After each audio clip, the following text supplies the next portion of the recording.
नमस्कार। आज हम एक बहुत ही जानी पहचानी कहानी की गहराइयों में उतरे हैं पंचतंत्र से, बंदर और मगरमच्छ। हाँ, ये कहानी तो लगभग सभी ने सुनी होगी बचपन में। बिल्कुल। और हमारे पास इसका जो मूल पाठ है, हम सिर्फ उसे दोहराएंगे नहीं, आज हम इसकी परतें खोलेंगे, है ना? सही कहा। समझने की कोशिश करेंगे कि ये जो सीधी सादी सी कहानी लगती है, वो दोस्ती, धोखा, लालच और मुश्किल समय में अक्लमंदी के बारे में क्या कुछ सिखाती है। हाँ, शायद कुछ ऐसे पहलू जो पहली नजर में दिखते नहीं। तो चलिए शुरू करते हैं। चलिए। तो कहानी शुरू होती है एक नदी किनारे। एक जामुन का पेड़ है। हाँ, उस पर एक बंदर रहता है, खुश मिजाज है, उछल कूद करता है, मीठे जामुन खाता है। बिल्कुल टिपिकल बंदर। और उसी नदी में एक मगरमच्छ भी रहता है अपनी पत्नी के साथ। ठीक है। तो एक दिन ये मगरमच्छ पेड़ के नीचे आता है और बंदर पता नहीं क्यों, शायद दोस्ती करने के मूड में था या बस ऐसे ही, उदारता कह सकते हैं, या शायद अकेलापन दूर करने के लिए। हाँ हो सकता है। तो वो मगरमच्छ को कुछ मीठे जामुन देता है। और मगरमच्छ को वो जामुन ओहो बहुत पसंद आते। बहुत ज्यादा, इतने के वो रोज आने लगता है। यहीं पर एक बात सोचने वाली है, ये जो दोस्ती शुरू हुई, क्या ये वाकई दोस्ती थी या ये बस एक लेन देन था? जामुन दो, साथ बैठो, बातें करो। ये दिलचस्प सवाल है। कहानी तो यही दिखाती है कि बंदर रोज जामुन देता है, मगरमच्छ रोज आता है, धीरे धीरे उनमें बातचीत होती है, एक रिश्ता सा बन जाता है। हाँ, एक नियमितता आ जाती है जिसे हम शायद ऊपरी तौर पर दोस्ती कह देते हैं, पर इसकी बुनियाद क्या थी? सिर्फ जामुन? लगता तो यही है। खैर, कहानी आगे बढ़ती है। हाँ। मगरमच्छ एक दिन घर जाता है, अपनी पत्नी को बताता है, देखो भाई, मेरा एक नया दोस्त बना है बंदर, और वो मुझे रोज बड़े मीठे जामुन खिलाता है। शायद अपनी खुशी बांट रहा होगा। हाँ, लेकिन पत्नी की प्रतिक्रिया बड़ी अजीब होती है। यहीं से कहानी पलटती है। हाँ बिल्कुल। वो जामुनों की मिठास सुनकर सोचती है कि अगर फल इतने मीठे हैं तो जो रोज खाता है उसका दिल कितना मीठा होगा। हाँ, और वो जिद पकड़ लेती है कि मुझे तो उस बंदर का दिल खाना है। ये सिर्फ लालच नहीं लगता, इसमें कुछ और है, एक अजीब सी तर्कहीन इच्छा। क्या ये कोई शक्ति पाने की चाह है या बस एक वहम? कह सकते हैं। और अब मगरमच्छ बेचारा फंस गया। हाँ, उसका असली टेस्ट अब है। एक तरफ दोस्ती है, ठीक है, जामुन पर टिकी थी, पर बंदर ने भरोसा तो किया था ना। बिल्कुल, भरोसा तो बनी गया था। और दूसरी तरफ पत्नी की जिद, घर का मामला, शायद सामाजिक दबाव भी हो। तो वो क्या चुनता है, दोस्ती या पत्नी की बात? ये द्वंद्व, ये कश्मकश बहुत अहम है। और कहानी बताती है कि काफी सोचने समझने के बाद, या शायद बिना सोचे समझे ही, वो पत्नी की बात मानने का फैसला करता है। मतलब दोस्ती को धोखा देने का फैसला? हाँ, ये सिर्फ लालच नहीं है, शायद ये उसकी कमजोरी भी दिखाता है, या मूल्यों की कमी कह सकते हैं।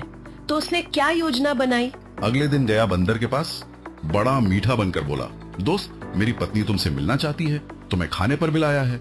ओह। चलो मेरी पीठ पर बैठ जाओ, मैं तुम्हें नदी पार अपने घर ले चलता हूँ। और बंदर? वो मान गया। हाँ, दोस्ती पर भरोसा था बेचारे को, शायद थोड़ा उत्साहित भी हुआ होगा कि दोस्त के घर दावत पर जा रहा है।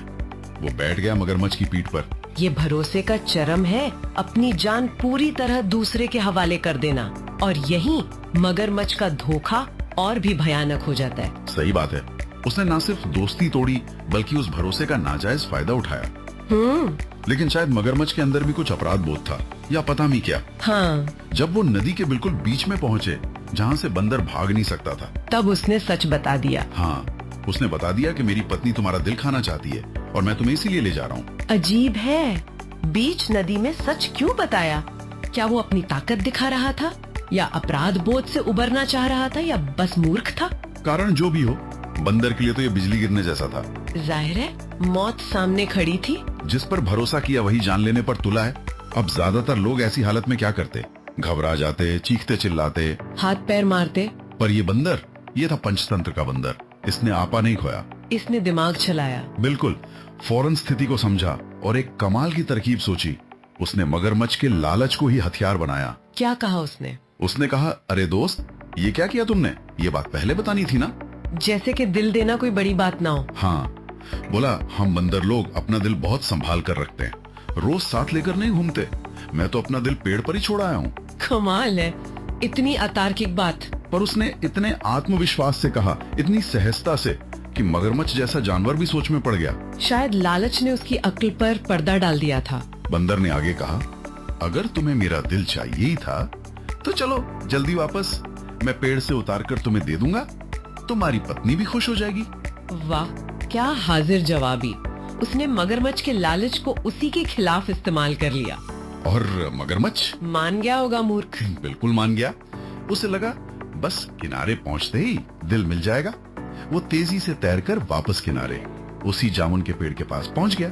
और बंदर ने एक पल भी नहीं गवाया, फुर्ती से छलांग लगाई मगरमच्छ की पीठ से और सीधा फुर पेड़ पर। अपनी सुरक्षित जगह पर वापस। हाँ, जान बची तो लाखों पाए।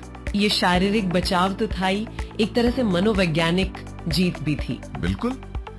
अब वो पेड़ पर सुरक्षित था। उसने नीचे खड़े मगरमच्छ को देखा।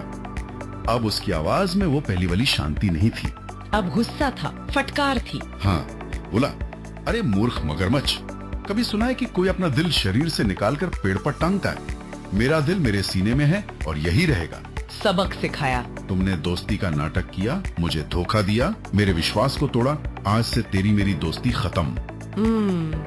अब न तुम्हें मुझसे बात करने का हक है, न मेरे पेड़ के जामुन खाने का। ये थी सजा।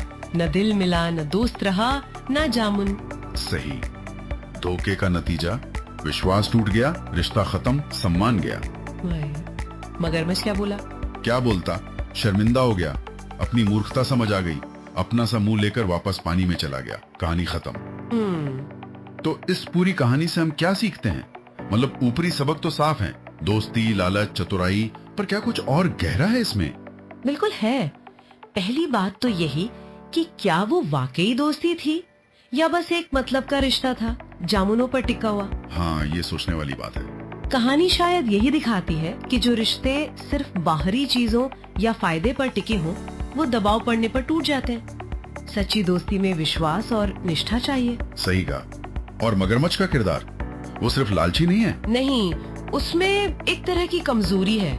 नैतिक दुविधा में सही फैसला न ले पाना, पत्नी के दबाव में आ जाना। हाँ, उसका धोखा शायद सिर्फ लालच से नहीं, अपनी स्थिति बचाने या झगड़े से बचने की कोशिश से भी जुड़ा हो सकता है। और बंदर की चतुराई, उसकी तारीफ तो बनती है, जान बचाई उसने। हाँ, पर क्या उसकी चतुराई में चालाकी यहाँ तक कि धोखे का पुट नहीं है? उसने मगरमच्छ को उसी के खेल में हराया। ये एक अच्छा पॉइंट है। बुद्धि एक दोधारी तलवार है, बचाव भी करती है, छल भी कर सकती है। क्या जान बचाने के लिए छल करना सही है? पंचतंत्र इस पर फैसला नहीं सुनाता। वो हमें सोचने पर मजबूर करता है। और ये भी कि क्या मगरमच्छ एकदम विलन है या हालात का मारा भी है? पत्नी की जिद, उसका अपना कंफ्यूजन। सही कहा। पंचतंत्र के पात्र अक्सर ग्रे होते हैं, एकदम काले या सफेद नहीं।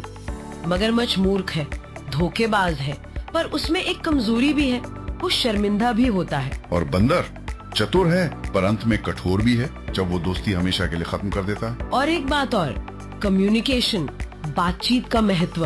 हाँ, मगरमच्छ ने अपनी दुविधा बंदर से नहीं बांटी, सीधे धोखा दिया। और बंदर ने जान बचाने के लिए झूठ का सहारा लिया। गलत या अधूरी बातचीत कैसे रिश्ते बिगाड़ती है, ये भी दिखता है। और सबसे बड़ा सबक शायद यही है कि विश्वास टूटने का नतीजा क्या होता है। हाँ, वो अपरिवर्तनीय होता है, इरिवर्सिबल। एक बार टूट गया तो पहले जैसा नहीं होता। मगरमच्छ ने छोटे से फायदे के लिए एक स्थायी रिश्ता खो दिया, ये मूर्खता है। तो हमने देखा कि कैसे ये साधारण सी कहानी इतनी सारी परतें लिए हुए है। दोस्ती, लालच, कमजोरी, बुद्धि, चालाकी, बातचीत, विश्वासघात। हाँ, ये सिर्फ बच्चों की कहानी नहीं है, ये बड़ों के लिए भी सोचने को बहुत कुछ देती है, मानवीय स्वभाव पर, रिश्तों पर। इसीलिए ये सदियों बाद भी उतनी ही प्रासंगिक है। बिल्कुल। तो श्रोताओं के लिए एक विचार छोड़ते हैं। बंदर ने जान बचाने के लिए छल किया। क्या मुश्किल हालात में खुद को बचाने के लिए किया गया छल नैतिक रूप से जायज है? रिश्तों में, लेन देन में स्वार्थ अक्सर हावी रहता है। क्या इस कहानी के पात्र और उनके फैसले हमें कुछ ज्यादा ही जाने पहचाने नहीं लगते? सोचने वाली बात है। खैर, आज के इस विश्लेषण में हमारे साथ रहने के लिए आप सभी का बहुत बहुत धन्यवाद। धन्यवाद। उम्मीद है आपको ये चर्चा पसंद आई होगी, कुछ नया सोचने को मिला होगा। हाँ, अगर पसंद आई तो प्लीज इसे लाइक करें, अपने दोस्तों और परिवार के साथ शेयर करें, और अगर अभी तक सब्सक्राइब नहीं किया है तो हमारे चैनल को जरूर सब्सक्राइब करें। और वो घंटी का निशान, हाँ, बेल आइकॉन दबाना ना भूलें, ताकि अगली बार जब हम ऐसी कोई गहरी चर्चा लेकर आएं तो आपको सबसे पहले पता चले। अगली बार फिर मिलेंगे जरूर एक नए विषय के साथ। तब तक के लिए धन्यवाद।